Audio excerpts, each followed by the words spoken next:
ওকে, আমরা শুরু করি, বাকিরা জয়েন করুক। আচ্ছা, আমরা ছিলাম কনফাইন্ড স্পেসে। সো কনফাইন্ড স্পেস নিয়ে আমরা এর আগেও জানি। কনফাইন্ড স্পেস কি? A confined space any space of an enclosed nature where there is risk of serious injury or death from hazardous substance or dangerous condition.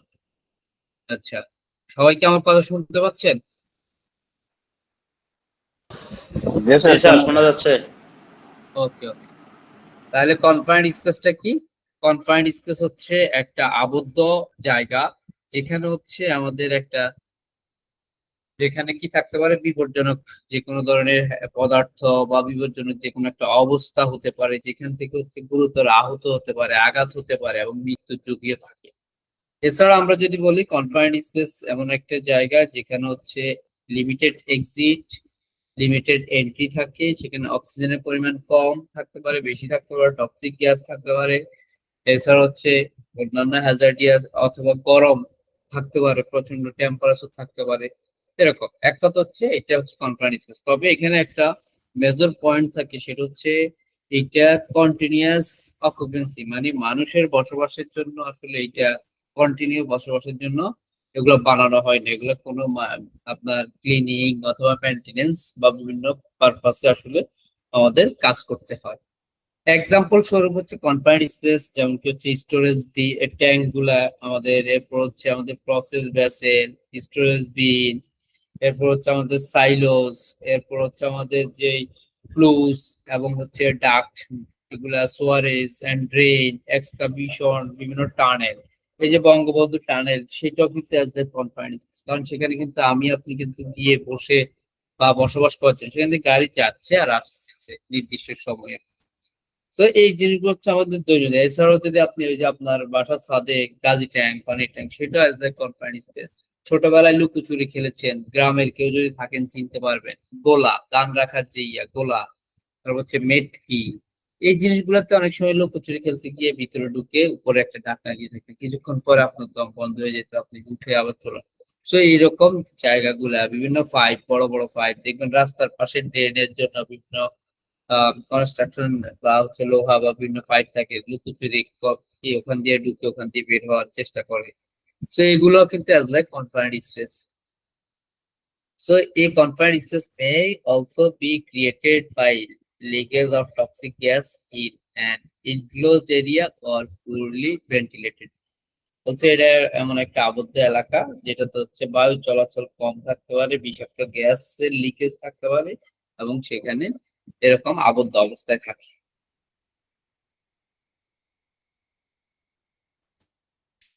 Working in confined space is hazardous because the following possible hazard. So বলছে এই নিচের যেই সম্ভাব্য বিপদগুলো, যেগুলো হচ্ছে আমাদের confined স্পেসে কাজ করার সময় বিপজ্জনক হয়ে যায়। যেমন হচ্ছে ফ্লেমেবল সাবস্টেন্স, দাহ্য পদার্থ থাকে, বিষাক্ত ধোঁয়া থাকে, ব্যাপার বাষ্প থাকে, অক্সিজেনের পরিমাণ কম থাকে অথবা অক্সিজেনের পরিমাণ বেশি থাকে। এছাড়া হচ্ছে অনেক সময় ওই যে দেখা গেছে আমার একটা ড্রেন লাইন আছে, সেখানে হচ্ছে অন্য সাইড থেকে পানি ঢুকতেছে, পানির অনু ইন ইন যে ইনগ্রেশন অফ লিকুইড, মানে হচ্ছে তরলের অনুপ্রবেশ দেখা যেতে পারে। এছাড়া হচ্ছে অত্যাধিক যে এক্সেসিভ হিট, মানে অত্যাধিক তাপ থাকতে পারে সেখানে। এছাড়া হচ্ছে কি আমাদের ফ্লাডিং অথবা অ্যান্ড্রয়েড ড্রয়িং, অনেক সময় বন্যা, অথবা অনেক সময় যে জায়গায় আমরা ডুববো, যেমন কি বিভিন্ন রকম সোয়ারেজ, সেগুলোর উপর দিয়া বন্যা প্রবাহিত হচ্ছে, ডুবে গেছে এইসব জায়গায়। এরপর হচ্ছে অ্যাসপাইরেশন, আপনার শ্বাসকষ্ট হতে পারে, কি থেকে ডাস্ট হতে পারে, গ্রেইন হতে পারে, অথবা আদার্স কন্টামিনেন্ট, অন্যান্য দূষণকারী যে কোনো পদার্থ হতে পারে, যেগুলো থেকে শ্বাসকষ্ট হতে পারে বা শ্বাসরোধ হতে পারে। A number of people are killed or serious injury in confined space each year in UK. Those occur across a wide range of industries and involve complex plants as well as simple storage vessel. বলছে UK তে যে জিনিসটা হচ্ছে, প্রতি বছর এরকম confined স্পেসে কাজ করতে গিয়ে বেশ কয়েকজন মানুষ নিহত, আহত হয়। এগুলা বিভিন্ন রকম শিল্প কারখানাতে ঘটে। তার ভিতর হচ্ছে স্টোরেজ যে জাহাজগুলো থাকে, স্টোরেজ ভেসেল গুলো থাকে, সেইগুলোতে আসলে কাজ করতে গিয়ে এরকম ঘটনাগুলা ঘটে। সো ডিউটি হোল্ডার যারা থাকবে, আমি আপনার মতো দায়িত্বরত যারা থাকবো তারা আসলে কি করবো? সো ডিউটি হোল্ডাররা যারা আছে তারা নিরাপদে নিশ্চিতে কাজ করার জন্য কি করবে? এই কাজের সিস্টেমটাকে ডেভেলপ করবে এবং সেইগুলা বাস্তবায়ন করবে যাতে করে এভাবে নিরাপদে কাজ করে। এছাড়া হচ্ছে এমপ্লয়ি যারা থাকবে তারা কর্পোরেট স্পেসে, মানে যদি কোনো আপনার হ্যাজার্ডিয়াস কিছু থাকে সেই সম্পর্কে তাদেরকে অবশ্যই ইনফর্ম করতে হবে, তাদেরকে ইনস্ট্রাকশন দিতে হবে, তাদেরকে ট্রেনিং দিতে হবে, যাতে করে তারা এই সেফ সিস্টেম কাজ করতে পারে এবং সেফটি ইকুইপমেন্ট এবং রিস্কিউ যে অ্যারেঞ্জমেন্টটা সেগুলো অবশ্যই সেখানে আমাদেরকে ইনস্ট্যান্ট রাখতে হবে, stand by, to reduce the risks from working in confined area. বলছে এই সব এরিয়ায় কাজ করার ঝুঁকিগুলো কিভাবে কমানো যায়। Determine if the work we can be carried out without the need to inter. বলছে বিশেষ ক্ষেত্রে প্রয়োজন ছাড়া কোনোভাবেই যাতে করে সেখানে কি না করা, ডিটারমাইন করা, যাতে করে এইখানে উইদাউট দ্য নিড ইন্টার, মানে আপনার কোনো বিনা প্রয়োজনে যাতে করে সেখানে প্রবেশ না করা। Established a safe system of work if entry to be confined space is unavoidable. বলছে আপনি যদি ওই জায়গায় প্রবেশ করতে চান সেই ক্ষেত্রে আপনাকে অবশ্যই নিরাপদে প্রবেশ করতে হবে, নিরাপদে কাজ করার পরিবেশ ইস্টাবলিশ করতে হবে।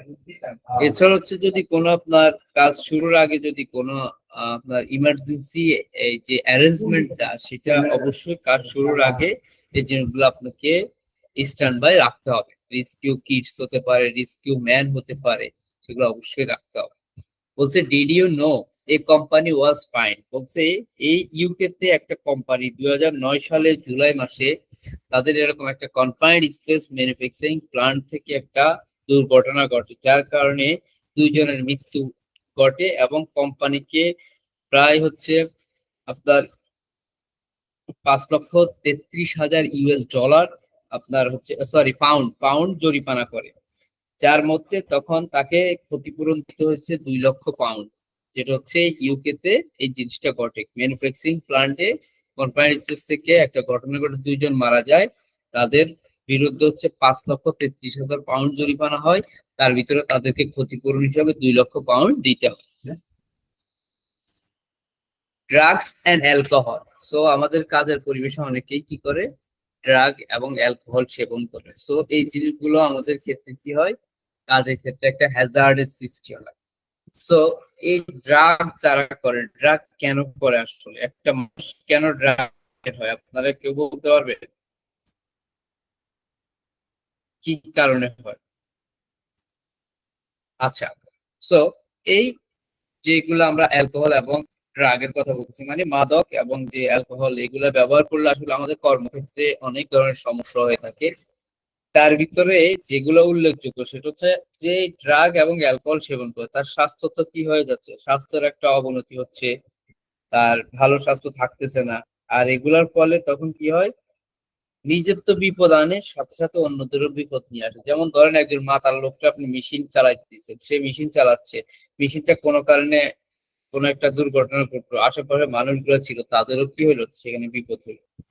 তো এই ক্ষেত্রে যারা আমরা নিয়োগকর্তা থাকবো, নিয়োগকর্তা যারা থাকবে তারা যাতে করে জেনে শুনে কোনোভাবে অ্যালকোহল বা মাদক সেবনকারী এমন লোককে নিয়োগ না দেয়। তো এই জন্য অত্যাধুনিক অনেক টেস্ট চলে আসছে, মেডিকেল টার্মিনোলজি, সেগুলো দিয়ে অনেকে অনেক ধরনের পরীক্ষা করেন, কর্মী নিয়োগ দেয়, সেটা ড্রাইভার হোক আর সেটা আপনি এক্সিকিউটিভ হোক অথবা ম্যানেজার হোক। বিশেষ করে এগুলো এমএনসি মাল্টি ন্যাশনাল কোম্পানিগুলো আপনার বডি চেক আপ করে তারপর হচ্ছে নিয়োগ দেয়। এছাড়া হচ্ছে আপনি ওই এটা তো অলরেডি বললাম। আর আপনার হেলথ এবং সেফটি যেই ল বা যেই লেজিসলেশন রয়েছে সেগুলোর অনুসারেও আপনাকে এই জিনিসগুলো করতে হবে, পরীক্ষা করে এবং জেনে শুনে আপনাকে অ্যালকোহল এবং মাদক সেবন মুক্ত লোক নিয়োগ করতে হবে। আচ্ছা, এরপরে বলছে it is not only illegal drugs that cause problem at work. বলছে আসলে কর্মক্ষেত্রে এটা শুধু যে অবৈধ সেটা কিন্তু এরকম নয়। বলছে ইট ইজ অনলি যে illegal drugs that cause problem at work. কর্মক্ষেত্রে যে কেবল এই অবৈধ এই ড্রাগ বা এটা সমস্যা তৈরি করে সেটা কিন্তু না। লিগ্যাল ওয়ান হচ্ছে কি, এটা যে পারসেপশন আছে, drug can be misuse to or have adverse effect. বলছে এগুলা যারা যে কোনো ওষুধ বা যে কোনো কিছু যারা মিসইউজ করে, প্রয়োজনের চেয়ে যদি অতিরিক্ত কিছু করে, অতিরিক্ত ইয়া করে, যেটা হচ্ছে তার ভিতরে বিভিন্ন রকম অপব্যবহারের ফলে তার প্রতিকূল প্রভাব পড়তে পারে অনেক ধরে। তবে কিছু এমন অবস্থা আছে যেগুলোতে হচ্ছে অনেক সময় কি, এই যে বলছে condition, some people have condition that require drugs to help them live a normal life. বলছে কিছু কিছু মানুষ বা কিছু কিছু ইয়ে আছে যারা স্বাভাবিক জীবন যাপনের জন্য ওষুধের মতো করে জাস্ট ওষুধের প্রয়োজন হয় বা এরকম কিছু হয় যেগুলো তাদের জন্য একটু অসম্ভব হয়ে পড়ে আর কি। সো এইগুলা এই ড্রাগ সেবনের পরে আমাদের কি হয়, মানসিক ভাবে, যেমন কি বলতো সাইকোলজিক্যাল ইফেক্ট, আমাদের মানসিক অনেক প্রভাব ফেলতে পারে, মানসিক অনেক প্রভাব থাকতে পারে, যার কারণে আমরা কর্মক্ষেত্রে বা হচ্ছে মানসিক সুস্থতার জন্য আমরা অনেক সময় ড্রাগ বা এরকম ড্রাগের আসক্ত হয়ে যাই। এটার কারণগুলো কি? The causes of the substance misuse can many but many include the following. বলছে অনেক সময় এইগুলা কেন মানুষ সেবন করে বা এগুলা কেন ইয়ে করে। তো যখন কাজের চাপ বেশি থাকে, যখন আপনার একটা জায়গায় কর্মী কম বাট সেখানে কাজের প্রেসার বেশি থাকে, যেখানে হচ্ছে আপনার অনেক সময় চাকরির ঝুঁকি থাকে যে এই চাকরি চলে যাবে বা বিক্রিয়া করলে বা ভুল হয়েছে এরকম যদি সেই ইয়া থাকে। এছাড়া হচ্ছে অনেক সময় তাকে কি করলেন, এই ডিপার্টমেন্ট থেকে ওই ডিপার্টমেন্ট, এই শিফট থেকে ওই শিফট এরকম যদি চেঞ্জ করে দেন, বা হচ্ছে শিফটের কাজ করান, রাত দিন, A shift B shift C shift বিভিন্ন ভাবে যদি কাজগুলো করান, তাকে যদি অনেক সময় ধমক দেন, হয়রানি করেন, তাকে হ্যারাসমেন্ট করে, এরকম জিনিসগুলোর ফলে সে কিন্তু কি হচ্ছে, এই ড্রাগ গুলার বা এই পদার্থ এই জিনিসগুলোর অপব্যবহার করতেছে। এছাড়া হচ্ছে অনেক সময় আপনার এই কাজের ক্ষেত্রে এরকম একটা কালচার হয়ে যাচ্ছে, যেটা হচ্ছে existing work culture that encourage the use of and verifies the misuse of alcohol. অনেক কর্মক্ষেত্রে বা কাজের জায়গায় এই অ্যালকোহল এবং যে ড্রাগ এগুলাকে ব্যবহার এবং এটার অপব্যবহারকে উৎসাহিত করে অনেক জায়গায়। Long working hours and working away from home, যারা হচ্ছে দীর্ঘক্ষণ কাজ করে এবং কি করে বাসা থেকে দূরে থাকে, বাড়ি থেকে পরিবার থেকে দূরে থেকে কাজ করে, তারা আসলে এগুলার মিস ইউজ করে থাকে। সে এগুলা করলে আবার কি হয়, কাজের পরিবেশে আসলে তাদের বিহেভিয়ার গত কোনো পরিবর্তন হয় কিনা। যেমন কি যারা এই ড্রাগ এবং অ্যালকোহল সেবন করে তারা কাজের পরিবেশে অনুপস্থিতি থাকে, তাদের আসলে সময়টা ভালো যায় না, তারা সময়ের প্রতি উদাসীন হয়, তাদের দিয়ে কোনো কাজ করা যায় সেটা আপনার হাই অ্যাক্সিডেন্ট লেভেলে থাকে। এরপরে তাদের ভিতরে সবসময় বিভ্রান্ত হওয়ার প্রবণতা বেশি থাকে, মানে কোনো একটা ডিসিশন বা কোনো কিছু সে নিতে পারতেছে না। তাকে যদি আপনি কোনো ডিউটি কাজ দেন, তার কাজের কর্মক্ষমতাটা অতিরিক্ত দুর্বল হয়ে পড়ে, তার মেজাজটা কি হয়, মুড সুইং, মাঝে মাঝে মেজাজটা পরিবর্তন হয়ে যায়, তার ভিতরে কি অ্যাগ্রেশন অথবা ইরিটেবিলিটি, মানে হচ্ছে তার ভিতরে সবসময় বিরক্তিকর বা আক্রমণাত্মক অবস্থা থাকে, তার অসদাচরণ দেখা যায়, যেটাকে আমরা মিসকন্ডাক্ট বলে থাকি। তো এই ক্ষেত্রে বলছে অ্যালকোহল এবং drug use can effect work performance in four main way.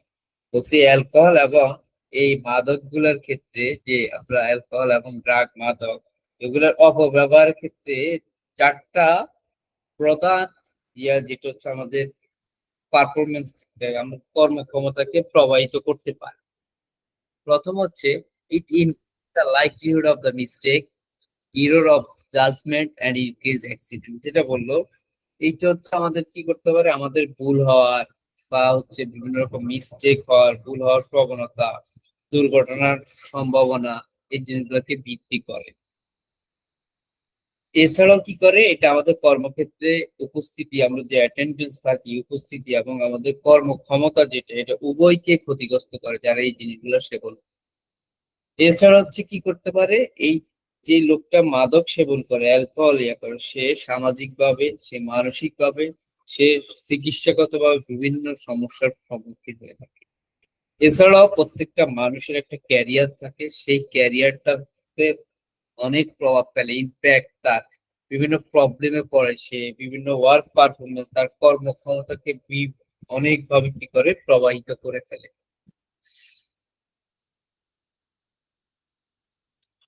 So বলছে as a duty holder you need to access what kind of electrical work your team involved in your team. বলছে আপনি যদি একজন দায়িত্বরত কর্মকর্তা হন তাহলে আপনার দল কি ধরনের আসলে বৈদ্যুতিক কাজের সাথে জড়িত সেগুলোকে অ্যাসেস করা। যদি কেউ ওয়ার্কিং নিয়ার ইলেকট্রিসিটি নিকটে কেউ কাজ করে তাহলে যেমন হতে পারে ওভারহেড পাওয়ার লাইন উপরে আনগার্ডেড কোনো কেবল বা আনইনসুলেটেড কোনো কেবল, সেগুলো হতে পারে। Using electrical equipment for example হচ্ছে পাওয়ার টুলস। এরপর হচ্ছে working on electrical equipment machinery or installation for example caring out maintenance or repair. অনেক সময় বৈদ্যুতিক সরঞ্জাম যন্ত্রপাতি বা স্থাপনার কাজ করা, রক্ষণাবেক্ষণ মেরামতের কাজ করা etcetera. Whatever the work, you need to make sure that the risks are assessed, work are given appropriate training and adequate control are provided so that they can work without putting themselves and other in danger. বলছে কাজ যাই হোক না কেন আপনাকে আমাকে নিশ্চিত করতে হবে যাতে করে ওই ঝুঁকি মূল্যায়ন করা হয়েছে এবং কর্মী যারা কাজ করে তাদের প্রশিক্ষণ দেওয়া হয়েছে এবং তাদেরকে পর্যাপ্ত কন্ট্রোল মেজার দেওয়া হয়েছে এবং তারা নিজেরা এবং অন্যদের যাতে করে বিপদে কাজ করতে গিয়ে কাউকে বিপদে না ফেলে। Working near electricity, so make sure your team member are train to. So আপনাকে অবশ্যই নিশ্চিত করতে হবে আপনার টিমে যারা কাজ করে তাদের যাতে করে এই নিম্নলিখিত বিষয়গুলো বা প্রশিক্ষণগুলো যাতে নিশ্চিত হয়। বলছে রিকগনাইজ ইলেকট্রিক্যাল ওয়্যারিং, অনেক সময় বৈদ্যুতিক তারগুলো শনাক্ত করতে হয়, কখনো কখনো এগুলো স্পষ্ট থাকে না, তখন এগুলো বুঝতে হয়।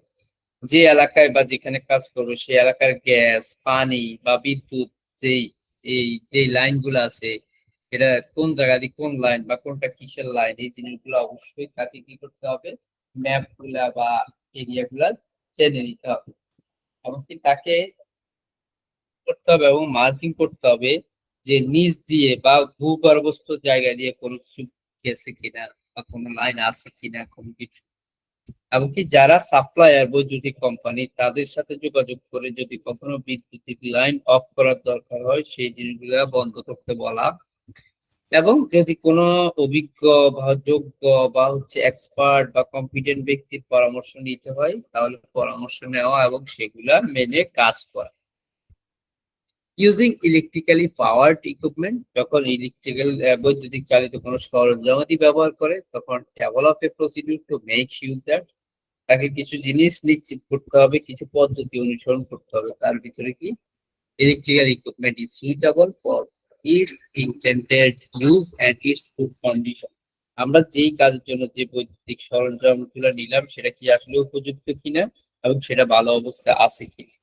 এছাড়া হচ্ছে বৈদ্যুতিক সরঞ্জাম যেটা নিলাম সেটার যে ইলেকট্রিক্যাল সাপ্লাই তার সাথে এটা উপযুক্ত কিনা, সার্কিট ব্রেকার দেওয়া আছে কিনা বিটুইন ইকুইপমেন্ট এবং ইলেকট্রিক্যাল সাপ্লাই, এবং যারা কাজ করতেছে তারা ওয়েল ট্রেইনেড কিনা, মানে প্রশিক্ষণ প্রাপ্ত কিনা, ট্রেন্ড কিনা। Working on electrical equipment machinery or installation, যদি আমরা কোনো ইনস্টলেশন বা মেশিনারি ক্ষেত্রে আমরা কাজ করি সেক্ষেত্রে make sure that this type of work আমাদেরকে নিশ্চিত করতে হবে এই ধরনের কাজগুলোর ক্ষেত্রে আমাদেরকে ভালোভাবে প্ল্যান করে কাজ করতে হবে। আমাদের যারা কাজ করবে তারা অবশ্যই যোগ্য ব্যক্তি হতে হবে, কনফিডেন্ট পিপল হতে হবে। আমাদের যদি কোনো স্ট্যান্ডার্ড মেনে লাগে সেটা হচ্ছে ন্যাশনাল হতে পারে অথবা ইন্ডাস্ট্রিয়াল, যে কোনো স্ট্যান্ডার্ড মেনে এগুলো ইনস্টলেশন করতে হয় তাহলে আমরা সেগুলো মেনে অবশ্যই ইনস্টলেশন করব। আচ্ছা, ফায়ার অলরেডি আপনারা কোর্স করেছেন, আপনাদের যে লেভেল 3 কোর্সটা সেটা অলরেডি করেছেন, এটা আমরা স্কিপ করতেছি, এটা একবার ইজি জিনিস।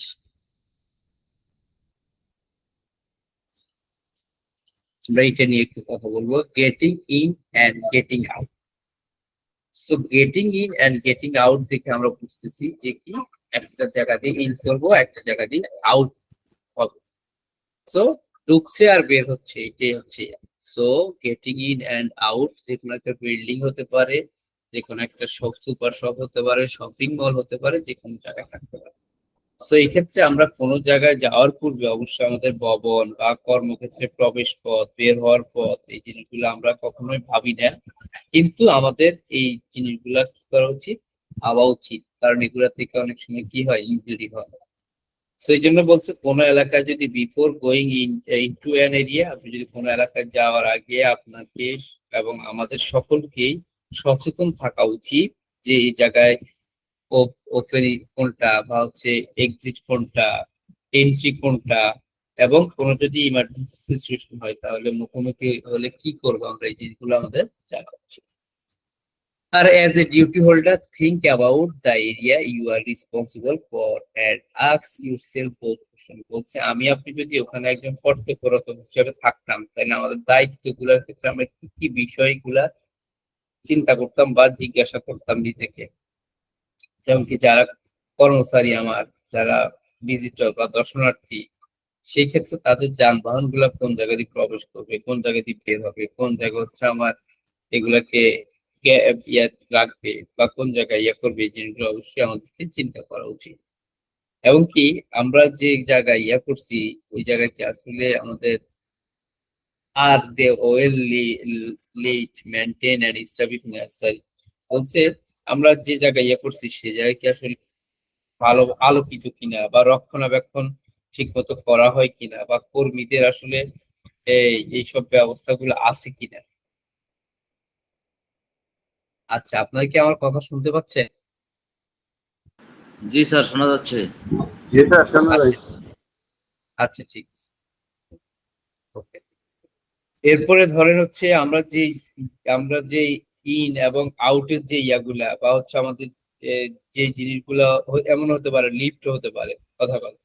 তো এইগুলা যে আমরা তৈরি করলাম বা এগুলা যে তাদের জন্য যারা ব্যবহার করবে, যারা ইউজার, তাদের জন্য আসলে উপযুক্ত কিনা এগুলো। এরপরে আমরা অনেক সময় অনেক জায়গায় গেলে দেখি বিভিন্ন টাইলস বা বিভিন্ন ইয়াতে আসলে হাঁটতে গেলে অনেক সময় স্লিপারি হয় বা বিভিন্ন। তো এইটাও বলছে আর যে সেফ আন্ডার, মানে তারা যে হাঁটবে তাদের এই জিনিসগুলা কি আসলে নিরাপদ কিনা, তাদের পায়ের নিচে যে ইয়েগুলো সেগুলো আসলে নিরাপদ কিনা।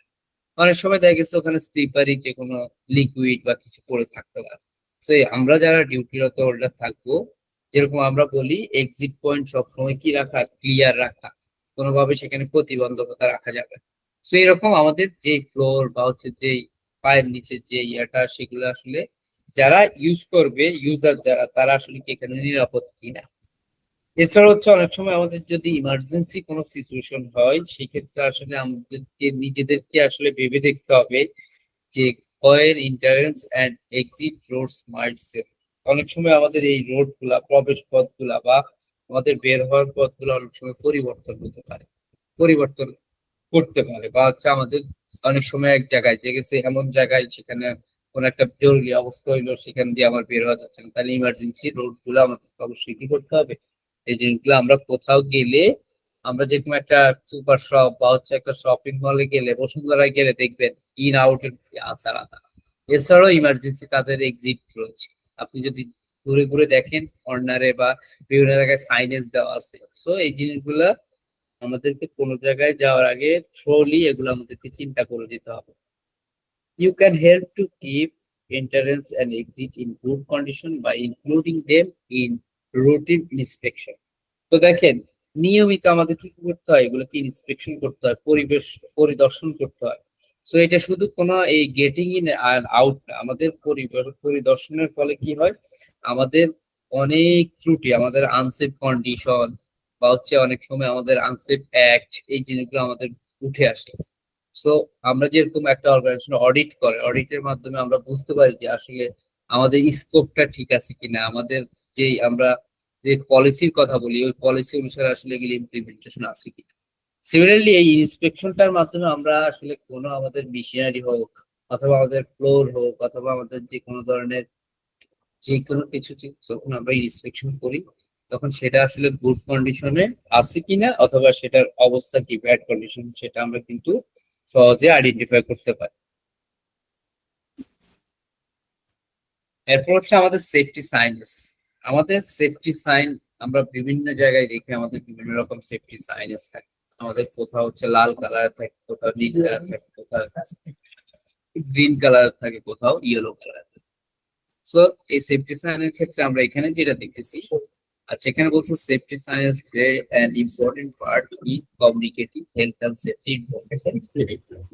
বলছে এই সাইন গুলা আমাদের হেলথ এবং সেফটির ক্ষেত্রে আমাদের অনেক ধরনের তথ্য পৌঁছে দেয় আমাদের। মানে আমরা দেখেই, কেউ একজন বললে যেরকম আমরা জানি, আর এই ছবি দেখে, এই আমরা সাইন দেখে আমরা কিন্তু বুঝে যাই কি আসলে আমাদেরকে বুঝাচ্ছি।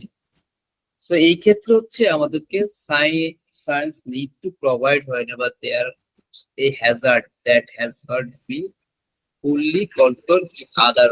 বলছে অনেক জায়গায় দেখবেন আমরা হ্যাজার্ডটাকে কন্ট্রোল, আমরা তো এমনিতে আমরা বলছি রিস্ক সাসপেন্ডে আমরা কি করতে পারি না, রিস্কটাকে কোনোভাবেই জিরো করতে পারি না। সো সেই ক্ষেত্রে আমরা অনেক জায়গায় যখন কন্ট্রোল করতে না পারি, তখন সেখানে আমরা এরকম সাইন সরবরাহ করি, বা সাইনটা আমরা সেখানে লাগিয়ে দিই, যাতে করে সেখান থেকে বিপদটা দেখে কেউ একজন বুঝতে পারে আসলে এখান থেকে কি কি বিপদ হতে পারে। তো এই ক্ষেত্রে আমাদের কিছু এখানে বলছে make sure your team understand the meaning of the sign. So আপনার অর্গানাইজেশনে প্রত্যেকটা মানুষ এই সাইনটা বুঝতে হবে। যেমন কি আমরা যদি বলি একটা কমন সাইন আমরা সবাই জানি, অ্যাসেম্বলি পয়েন্ট, এটা কিন্তু সবাই জানে কোন জরুরি অবস্থা হইলে আমার এই জায়গায় এসে দাঁড়াতে হবে। তো এইরকম অন্যান্য ফ্যাক্টরিতে আমরা বিভিন্ন ইলেকট্রিক্যাল প্যানেল বোর্ড, বা হচ্ছে আমাদের যে স্মোক করা যাবে না, আমাদের জেনারেটর রুম, সেখানে আমাদের এয়ার প্লাগ বা এয়ার মাপ, বিভিন্ন জায়গায় আমরা কিন্তু বলে দিই এই জিনিসগুলো আমাদেরকে পরিধান করতে হবে। সো এগুলো যদি আমরা এরকম সাইনেজ দিয়ে বলি তাহলে সহজে আন্ডারস্ট্যান্ড করা যায়। সো এখানে রেড সাইন দেওয়া আছে। রেড সাইন হচ্ছে একটা, তো হচ্ছে এরকম রেড এর ভিতরে যদি কোনো সিম্বল দেওয়া থাকে, যেমন এখানে সিগারেট বা স্মোকের দেওয়া আছে, তার মানে এইরকম থাকলে এটাকে বলে হচ্ছে প্রহিবিশন সাইন, মানে হচ্ছে নিষিদ্ধ সাইন। এটার ভিতরে যাই থাকবে সেটা দেখলে ওখানে ওই কাজটা করাই যাবে না আমাদেরকে, যা যে সিম্বল দেখবো ওটা আমাদেরকে করাই যাবে না, ওটা কোনোভাবে ওখানে অ্যালাউ না, কোনোভাবে কোনোভাবে সেখানে এই কাজগুলো করাই যাবে না। যদি এখানে একটা পথচারীর ইয়ে দেওয়া থাকতো, তাহলে এখান দিয়ে কোনো পথচারী যাওয়া যাবে না। এখান দিয়ে যদি কোনো একটা যানবাহনের ইয়ে দেওয়া থাকতো, এই যানবাহনগুলো এখান দিয়ে যাওয়া যাবে না। বিভিন্ন জিনিস এখানে আমাদেরকে ইন্ডিকেট করবে, আমাদেরকে এইগুলো তথ্য পৌঁছাই দিবে। এরপর আসেন ব্লু সাইন। ব্লু সাইনটা হচ্ছে কি ম্যান্ডেটরি সাইন, মানে বাধ্যতামূলক সাইন। এই ব্লু সাইনের ভিতরে যেই সিম্বলটা দেওয়া থাকবে সেটা আমার আপনাকে এটা মানতে হবে, বাধ্যতামূলক। সো এখানে যেমন দেওয়া আছে ইয়ার, কি দেওয়া আছে, ইয়ার মাপ। সো এয়ার মাপ মানে আমার কানের সুরক্ষার জন্য আমরা পরি। সো এটা মানে হচ্ছে আমার এখানে এয়ার মাপটা করতে হবে। এছাড়া অনেক সময় এখানে যদি হেলমেট দেওয়া থাকে, তাইলে ওখানে আমাকে হেলমেট পরতে হবে। ওখানে যদি একটা মাস্ক দেওয়া থাকে, তাহলে আমাকে ওই জায়গায় কাজ করতে গেলে মাস্ক পরতে হবে। তার মানে এইটা হচ্ছে আমাদের জন্য কি ম্যান্ডেটরি সাইন। আচ্ছা, এরপরে এখানে দেওয়া আছে কি ইয়েলো বা হচ্ছে আম্বার সাইন। সো এগুলো হচ্ছে হলুদ জাতীয় সাইন। সো এই জিনিসগুলো হচ্ছে অনেক সময় আমাদের আমরা রেডিয়েশন, রেডিয়েটিভ যে ম্যাটেরিয়ালস গুলা বা বায়োলজিক্যাল যে হ্যাজার্ড গুলা, বায়োলজিক্যাল হ্যাজার্ড গুলাকে ইন্ডিকেট করার জন্য আমরা কি করি, এই হলুদ সাইন বা ইয়েলো যেটাকে বলি বা আম্বার সাইন, এগুলো ইউজ করি। এছাড়া হচ্ছে আমাদের ফগ লিফট, ফগ লিফটের যে ট্রাক গুলা থাকে সেগুলাতে আমরা অনেক সময় এই জিনিসগুলা দিয়ে আমরা বুঝাই যে এখানে হ্যাজার্ড বা এই ধরনের হ্যাজার্ড, যেমন কি ফগ লিফট আমরা দেখতেছি, তাহলে এখানে ফগের সাথে কি হতে পারে, আমাদের আঘাতপ্রাপ্ত হতে পারে। তাহলে এগুলো হচ্ছে কি আমাদের সচেতনতামূলক সাইন, ওয়ার্নিং সাইন, যেগুলো এগুলো হচ্ছে আমাদের ওয়ার্নিং সাইন। এরকম যেগুলো দেওয়া থাকবে এগুলো হচ্ছে আমাদের সচেতন করতেছে এরকম। সেটা রেডিও অ্যাক্টিভ ম্যাটেরিয়াল হতে পারে, সেটা বায়োলজিক্যাল হতে পারে, এক্সেট্রা হতে পারে। এরপর হচ্ছে এক কথা হচ্ছে আমার এই সাইনের ভিতরে সিম্বলটা আমাকে খেয়াল করতে হবে। গ্রিন সাইন, গ্রিন সাইন হচ্ছে নর্মালি হচ্ছে আমরা এটাকে বলি ভালোবাসার সাইন। ভালোবাসা বলার রিজন হচ্ছে, দেখেন এই গ্রিন সাইন যে সেই জায়গায় যায় সেই জায়গায় কিন্তু আমি আপনার জীবনটা কিন্তু বেঁচে যাচ্ছি। তো এখানে দেখেন এক্সিট সাইনের দেওয়া আছে গ্রিন সাইন নিচে দিয়ে, তার মানে আমি যদি এখান দিয়ে ইমার্জেন্সি কি করতে পারি, ইক্যাপস বা হচ্ছে ইমার্জেন্সি ইভাকুয়েট হতে পারি এই রোড দিয়ে, তাহলে কিন্তু আমরা কি করতেছি, বেঁচে যাচ্ছি। ফার্স্ট এইড বক্স বা ফার্স্ট এইড এরিয়া, সেটা দিয়ে কি কারো হতাহতের পরিমাণটা আমাকে কমানোর জন্য আমি সেখানে ফার্স্ট এইড দিলে সে কিন্তু বেঁচে যাচ্ছে। এইরকম অনেক সময় ইমার্জেন্সি শাওয়ার্স যেটা দিছে, এরপর হচ্ছে অনেক সময় আই ওয়াশ স্টেশন, চোখে কিছু পড়লে আপনার সেগুলো ওয়াশ করা, সেগুলো হচ্ছে গ্রিন কালার, কারণ এগুলোর মাধ্যমে আমাদের জীবনটা কি হয়, বেঁচে যাওয়ার সম্ভাবনা থাকে। আচ্ছা, এটা হচ্ছে হাইট। আমরা তো কেউ কি ওয়ার্ক এট হাইট এর শর্ট কোর্স করেছি? এখনো করি নাই, সামনে আছে। আচ্ছা আচ্ছা, দেখেন, হাইট, হাইটস মানে হচ্ছে কি উচ্চতা। তো আমাদের জেনারেল ইন্ডাস্ট্রি বলেন বা কনস্ট্রাকশন বলেন, যে কোনো জায়গায় আসলে আমরা উপরে কাজ করতে হবে।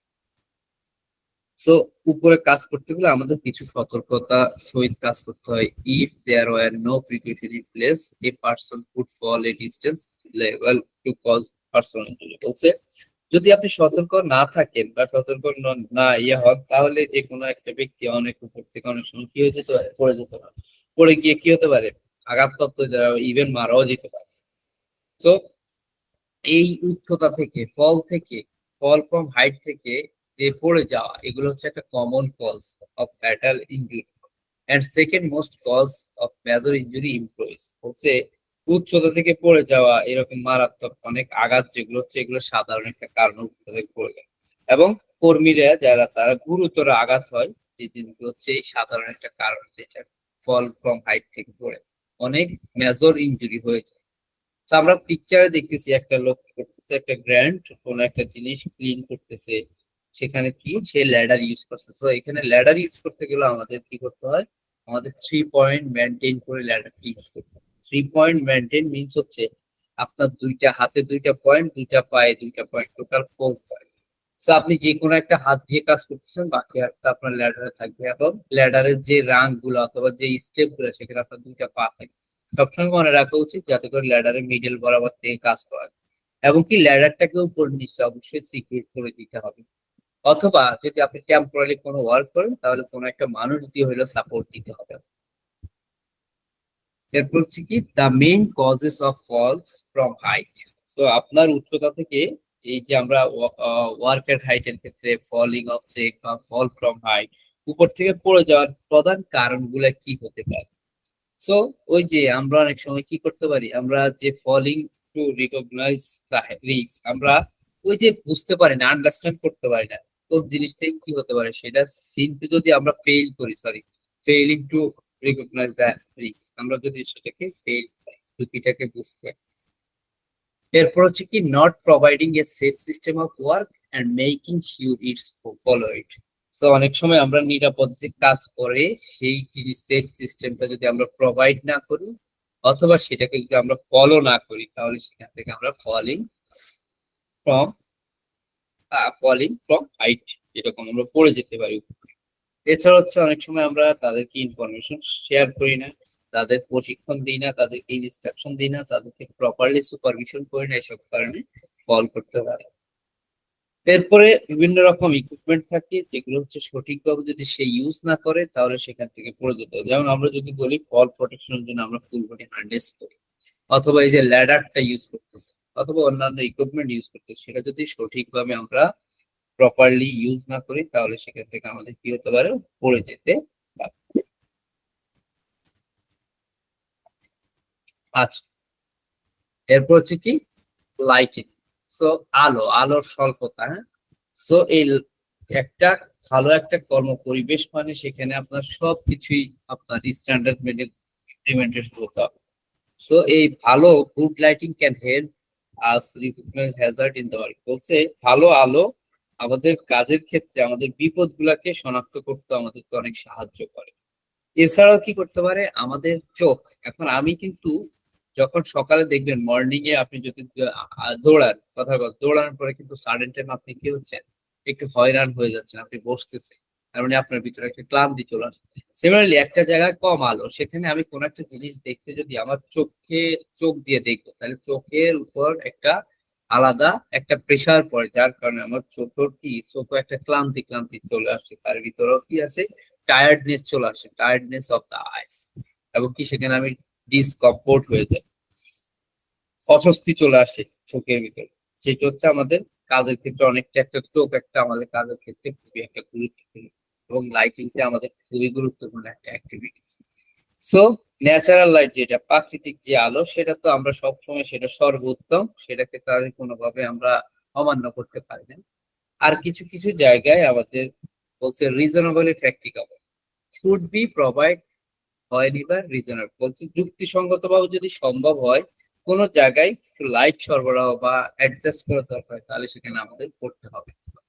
তাকে safety issue with lightning in the work place আর বলছে কর্মক্ষেত্রে আমাদের যে আলোর একটা নিরাপত্তা রয়েছে সেই ইস্যুগুলো কি আমরা যদি বলি, হচ্ছে true little or true much light, বলছে খুব কম আলো ক্ষতিকর, খুব বেশি আলো আমাদের জন্য ক্ষতিকর। এরপরে কি হতে পারে, আমরা অনেক সময় রিফ্লেক্ট করে অথবা গ্লার করে, যেটা হচ্ছে অনেক সময় আলো জলকানি দেয়, অনেক সময় আলো জলকানি দেয় অথবা প্রতিফলন যেটাকে বলি রিফ্লেকশন করে, এই জিনিসগুলা সেগুলো হচ্ছে আমাদের বিভিন্ন এরিয়া বা বিভিন্ন কাজের ক্ষেত্রে খুব আমাদের লাইট বা ব্রাইট যেটা খুব উজ্জ্বল আলো যেখানে হচ্ছে প্রতিফলনের সৃষ্টি হয়। আর সেই কারণে হচ্ছে আমরা সেখানে অনেক ধরনের মিস মিস্টেক আমাদের হয়ে যায়, অনেক ধরনের ভুল হতে পারে।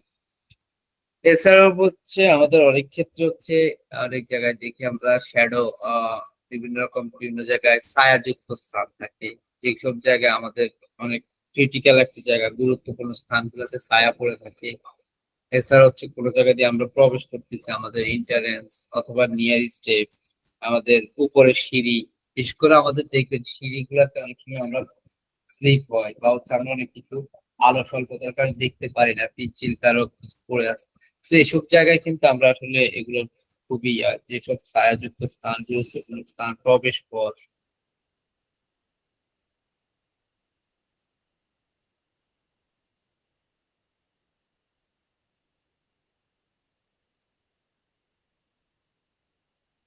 সিঁড়ি, নিচে না traffic when you walk outside or bright day or dim light, বলছে বিভিন্ন এলাকার মধ্যে বিভিন্ন আলোর একটা মাত্রা রয়েছে, সেইভাবে এগুলা কিছু পার্থক্য থাকে।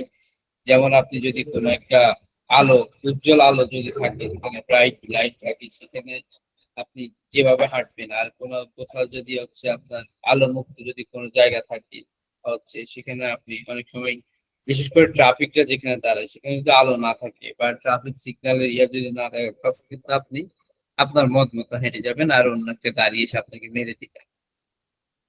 Providing extra lighting to do the job safety, people are more protective when they can see properly. বলছে নিরাপদে কাজ করার জন্য আপনার যদি কোনো অতিরিক্ত আলোর ব্যবস্থা করা দরকার হয় সেটা করবেন। সেটা করলে কি হবে, মানুষ যখন কোনো কিছু সঠিকভাবে দেখতে পাবে তখন আপনার প্রোডাকশন ফ্লোরে যদি সবকিছু দেখতে পায় তখন আপনার প্রোডাক্টিভিটিটা কি হয়ে যাবে, বৃদ্ধি পাবে, উৎপাদনশীল হয়ে যাবে। Remember to consider those issues when carrying out risk assessment, বলছে আপনি যখন আচ্ছা এই যখন আমরা কাজের ক্ষেত্রে আমরা রিস্ক অ্যাসেসমেন্ট করি বা ঝুঁকি মূল্যায়ন করি, সেই ক্ষেত্রে আমাদের এই লাইটেনিং এর বিষয়গুলো বিবেচনা করতে হবে, এটা যাতে করে আমরা কোনোভাবে ভুলে না যাই। এবং আমাদের টিম মেম্বার বা সদস্য যারা থাকে তাদেরকে এই লাইটেনিং সম্পর্কে আমাদের কি করতে হবে, আলোচনা করতে হবে, তাদেরকে উৎসাহ দিতে হবে, তাদের আসলে কোনো ধরনের প্রতিবন্ধকতা হচ্ছে কিনা সেটা সেটা আমাদেরকে জানতে হবে।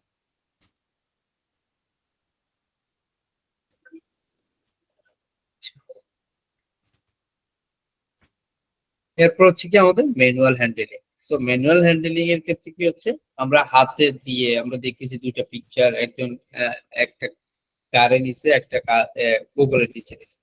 সো আমরা হাতের মাধ্যমে নর্মালি হচ্ছে ম্যানুয়ালি যে ধরনের অ্যাক্টিভিটিস গুলো করি, এই লোডিং আনলোডিং হতে পারে, কোনো কিছুকে আমরা ঠেলা ঠেলি করে নিতে পারি, টেনে নিয়ে আসতে পারি, উপর থেকে নামাতে পারি অথবা এক জায়গা থেকে আরেক জায়গায় মুভ করতে পারি, উপর উঠাতে পারি।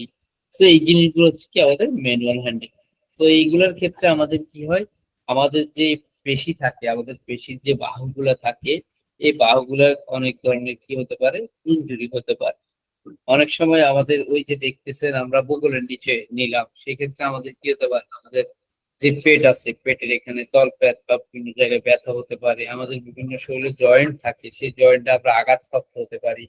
আমাদের যেই আহ অনেক সময় আমাদের জয়েন্ট ইনজুরি হয়, ব্যাক পেইন হয়, এরপর হচ্ছে আমাদের রিফ্লেক্টিভ স্ট্রেইন ইনজুরি, যেগুলো হচ্ছে আমাদের অনেক সময় হাতের নিচে, হাতের এই ইয়েগুলা মাসেল গুলো আমাদের কি হতে পারে, স্ট্রেন হতে পারে, যেমন কি টান খেতে পারে। আমরা অনেক সময় অনেক জায়গায় বলি যে রক বা হচ্ছে এখানে ইয়ে হয়েছে, এরকম স্ট্রেন আঘাত হতে পারে। সো এই ক্ষেত্রে হচ্ছে আমাদের এগুলো হচ্ছে একটা single most common cause of workplace injury, মানে কাজের ক্ষেত্রে বিশেষ করে লোডার যারা যারা আনলোডিং এর কাজ করে তাদের ক্ষেত্রে, কর্মক্ষেত্রে এই জিনিসগুলো খুবই কমন একটা জিনিস। এগুলো এরকম আঘাতপ্রাপ্ত তারা হয়ে থাকে। এছাড়া অনেক সময় আপনার কনস্ট্রাকশন বা অফিস ওয়ার্ক যে কোনো জায়গায় এই ধরনের অ্যাক্টিভিটির ক্ষেত্রে তাদের এই আঘাতগুলো পেয়ে থাকে।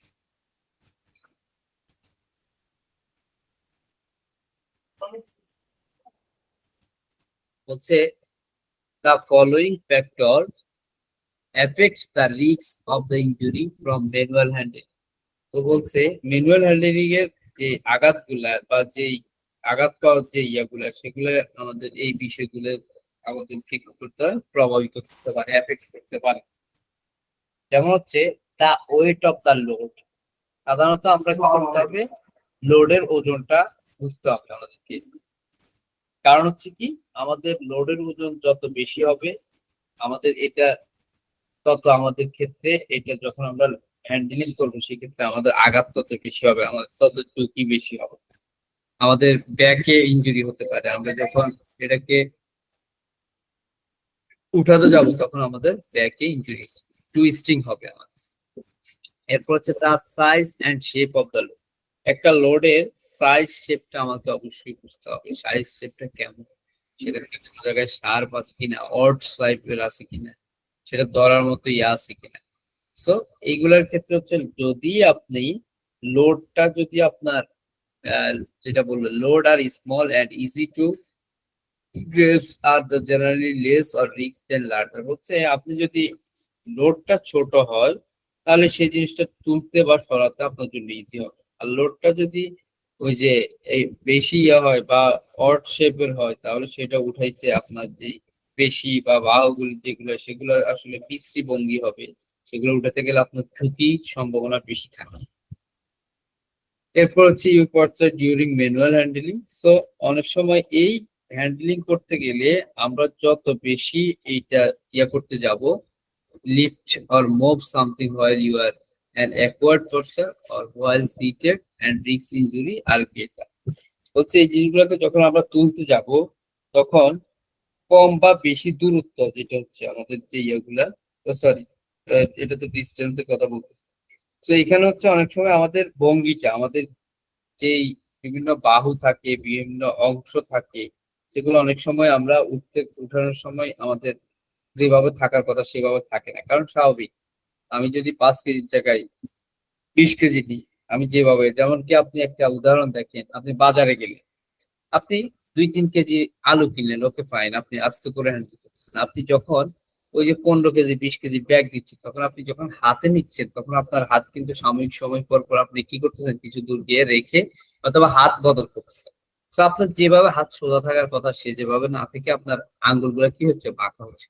তো এই রকম যদি আপনার ইয়ে হয়, বিশ্রী বা অস্বস্তিকর যদি ভঙ্গি হয় তাহলে সেক্ষেত্রে আপনার আঘাতটা বেশি পাবে। এরপরে চিন্তা করতে হবে আমি একটা লোডকে কোথায় নিব, কত দূর থেকে কত দূর নিব, the distance you have to leave the load. তো যদি বেশি হয় তাহলে আপনার বেশি ইনজুরি হওয়ার ইয়ে থাকে, যদি কম হয় তাহলে কম হওয়ার ইনজুরি থাকে আপনার। সেটা উপরে হোক, সেটা নিচে নামানো হোক, সেটা যে কোনো জায়গায় নেন না কেন। How you move while handling something. তো এখানে বলছে if you have to twist your body or reach over during manual handling the risk of the injury is higher. So যেটা বললাম, টুইস্টিং, যখন আমরা একটা জিনিসকে ওই যে আমাদের শরীরের যে মেরুদণ্ডটা সেটা মোচড় দিতে যায়, আমরা নর্মালি কিছু জিনিস দিতে বাঁকা হয়ে যায়, তো ওইগুলোর ক্ষেত্রে হতে পারে, আপনার হাতও হইতে পারে, হাতও টুইস্টিং হতে পারে, সেগুলোর ক্ষেত্রে আমাদের ঝুঁকিটা বেশি থাকে। সো এই ম্যানুয়াল হ্যান্ডলিং এর প্র্যাকটিক্যাল ইয়ে আছে, কিভাবে আপনি একটা লোডকে উঠাবেন, কিভাবে নিয়ে নামাবেন, কিভাবে আপনি মুভ করবেন। এরপর হচ্ছে how often you have to lift of something.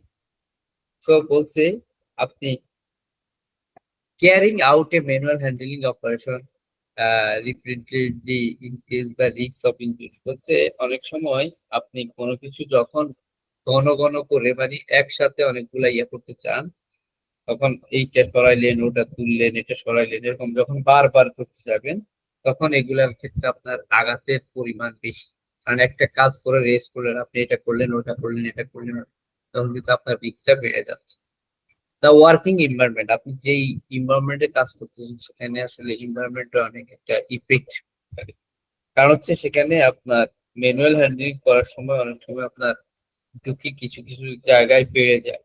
কারণ হচ্ছে কি, আপনি যে জায়গায় কাজ করতেছেন সেই জায়গায় যদি ফ্লোরটা আনইভেন থাকে, অসমতল থাকে, তখন সেই ক্ষেত্রে আপনার এক স্তর থেকে যখন আপনি অন্য স্তরে ওয়ান লেভেল টু অ্যানাদার লেভেলে যেতে যাবেন, তখন কিন্তু সেখানে আপনি এরকম রিস্কে থাকবেন।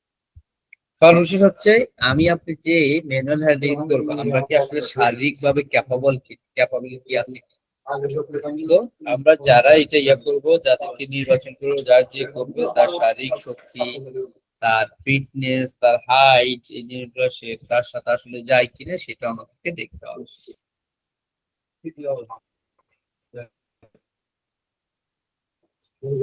আচ্ছা, এখন আসেন যে ডিউটিরত যে আমরা থাকবো, as a duty holder there are four main things you should consider when assessing the risks of manual handling. So আমরা যারা কর্তব্যরত থাকবো, আমরা যারা এই ম্যানুয়াল হ্যান্ডলিং এ কাজ করবে, যখন আমরা রিস্কটাকে অ্যাসেস করব সেই ক্ষেত্রে আমাদের চারটা বিষয় অবশ্যই বিবেচনা করতে হবে। এক হচ্ছে টাস্ক, ইন্ডিভিজুয়াল, লোড এন্ড হচ্ছে এনভায়রনমেন্ট। সো টাস্কে বলছে কি, আমাদের কাজটা কি বা আমি কি কাজটা করব বা করছি বা করবো, এই জিনিসগুলো আমাদেরকে আগে দেখতে হবে ফার্স্ট অফ অল। এবং কাজের ক্ষেত্রে বলছে aspect of the job increase the risk of injury, আসলে আমরা কাজ করতে গেলে কি ধরনের ঝুঁকি আমাদের হতে পারে বা কি হতে পারে সেটা আমাদেরকে অ্যাসেস করা। এবং বলছে example twisting or reaching while lifting, যখন আমরা লিফটিং করব তখন যাতে করে আমরা মোচড় না হয়, আমাদের মেরুদণ্ড হোক, হাত হোক বা বাহু হোক, সেগুলো যাতে না হয় সেদিকে খেয়াল রাখা এই কাজটা করতে গেলে। What needs to change to improve this factor, বলছে এইভাবে না করে যদি অন্যভাবে কোনোভাবে করা যায়, যদি চেঞ্জ করা যায় ইমপ্রুভমেন্টের জন্য, তাহলে সেটা করা। এরপর হচ্ছে ইন্ডিভিজুয়াল। সো ইন্ডিভিজুয়াল মানে হচ্ছে কি আমাদের ব্যক্তি। এখন আমরা যে ব্যক্তিকে দিয়ে কাজ করাবো সেই ক্ষেত্রে আসলে বলে what is about the person that make his job more or less safe, বলছে এই লোক দিয়ে যে কাজ করাবো এই লোকটা কি এই কাজের ক্ষেত্রে নিরাপদ নাকি কম নিরাপদ, মানে লেস আর হচ্ছে মোর, বেশি নাকি কম। So put some personal characteristic increase the risk of an injury, বলছে অনেক ব্যক্তির আসলে তার কিছু ব্যক্তিগত বৈশিষ্ট্যের কারণেও আসলে আঘাতের ঝুঁকি বাড়াতে পারে যে কোনো জায়গায়। যেমন হচ্ছে, has the person had training or do they have any history of back problem, what need to change to improve this factor, বলছে এমন একটা ব্যক্তি আছে যে প্রশিক্ষণ নিছে, অথবা এমন একটা ব্যক্তি আছে যে তার পিঠে যে ইয়েটা ব্যাক পেইন যে ইনজুরিটা, সেই ইনজুরি আগে এরকম একটা ইতিহাস আছে। তাইলে এখন কোনটা নিয়ে আমি কাজ করব, কিভাবে এটা পরিবর্তন করা দরকার সেটা আমাদের কি করতে হবে। লোড, সো এবার লোডটার দিকে আমাদের তাকাতে হবে। Look at the load itself, এটার ওজন কেমন, আকার কেমন, আকৃতি কেমন, এটা কি ঝুঁকি বাড়াতে পারে কিনা, বা এটা কি ধরতে আমাদের কোনো কঠিন নাকি সার কিছু আছে কিনা, এটাতে গ্রিপ দিয়ে ধরা লাগে কিনা, এই জিনিসগুলো আমাদেরকে ইমপ্রুভমেন্ট করতে হবে ফ্যাক্টরি। এরপরে এনভায়রনমেন্ট, অলরেডি বলেই দিলাম এনভায়রনমেন্টের ক্ষেত্রে আসলে একটু আগে বলছি অনেক ফ্যাক্টরি গুলো কাজ করে। তার ভিতরে আমাদের অসমতল যদি কোনো ফ্লোর থাকে সেই জিনিসগুলা, বা হচ্ছে আমাদের উঁচু নিচু উভয় ক্ষেত্রে যদি ইয়া থাকে, তাহলে এই জিনিসগুলো এই ফ্যাক্টরি গুলো আমাদের কিভাবে পরিবর্তন করা দরকার সেগুলো আমাদেরকে অবশ্যই এই মাথায় রাখতে হবে।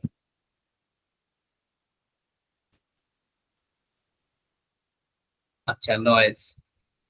তো নয়েজের ক্ষেত্রে বলছে কি, there are two causes of the hearing damage, আমাদের যে শ্রবণ শক্তি, এই শক্তিটাকে হ্রাসের জন্য দুইটা মূল কারণ হিসেবে কাজ করে। এক হচ্ছে দ্য লং টার্ম, আর একটা হচ্ছে exposure to one of loud যে ব্যাগস অর এক্সট্রিম নয়েজ। তো আমরা অনেক সময় দেখি উচ্চ শব্দে যখন হয় সেটার সংস্পর্শে যখন আমরা দীর্ঘ সময় ধরে থাকি, তখন আমাদের আসলে শ্রবণ শক্তি হ্রাস হওয়ার প্রবণতা থাকে।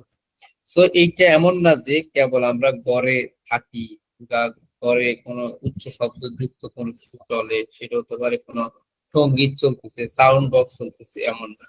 এটা অন্য জায়গায়ও হতে পারে, রাস্তাঘাট বা পুকুরের জায়গায়ও এটা হওয়ার সম্ভাবনা। আর exposure to one of loud bang, যেটা মানে একবারে অনেক সময় একটা শব্দ আসে, হঠাৎ করে একবারে একটা শব্দ আসে আমাদের কানে, আমাদের কানের সংস্পর্শে আসে, আর আমাদের শ্রবণ শক্তিকে দেখবেন সাময়িক ভাবে হয়তো একটু ইয়া করে দেয়, অথবা অনেক সময় পার্মানেন্টলি অনেক সময় আমাদের হিয়ারিং সিস্টেমটা লস হতে পারে। এবং কি এটা আমাদের কি হতে পারে, অনেক সময় আমরা শুনি না এরকম, যেটা হচ্ছে কানে শুনে না, এরকম হয়ে যেতে পারে। তো এখানের ক্ষেত্রে উদাহরণস্বরূপ বলছে কি, আপনার quarry worker, mine worker and military can be at risk from exposure to certain blast. বলছে এটার ক্ষেত্রে যারা খনিজ কাজে শ্রমিক বা ওয়ার্কার থাকে, এই যেগুলা মাইনিং ইন্ডাস্ট্রি বা ইয়াতে, অথবা মিলিটারি সামরিক বাহিনী যারা, এদের ক্ষেত্রে হঠাৎ করে এক্সপ্লোশন হয়, এরা হচ্ছে এই ঝুঁকিতে থাকে। ওয়ান অফ মানে একবারে হঠাৎ করে একটা জোর শব্দ হয়। সো এই ক্ষেত্রে হচ্ছে আপনার যে distraction and stress from the unwanted knowledge, particularly where the work needs attention to details, can also reduce worker performance. বলছে এরকম যদি অবাঞ্ছিত কোনো শব্দ আসে, হুট করে চলে আসে, আনওয়ান্টেড অপ্রত্যাশিত ভাবে চলে আসে, তখন কাজের ক্ষেত্রে আমাদের অনেক মনোযোগের ক্ষেত্রে আমাদের আসলে মনোযোগ দেওয়া কষ্ট হয়ে যায়, এবং সেই ক্ষেত্রে আমাদের কাজের যে কর্মক্ষমতা পারফরমেন্স, সেটা আস্তে করে কি হয়, হ্রাস পায়। আচ্ছা, এখন আসি প্লান্ট এন্ড মেশিনারি। সো এই মেশিনটার নাম কি কেউ বলতে পারবে?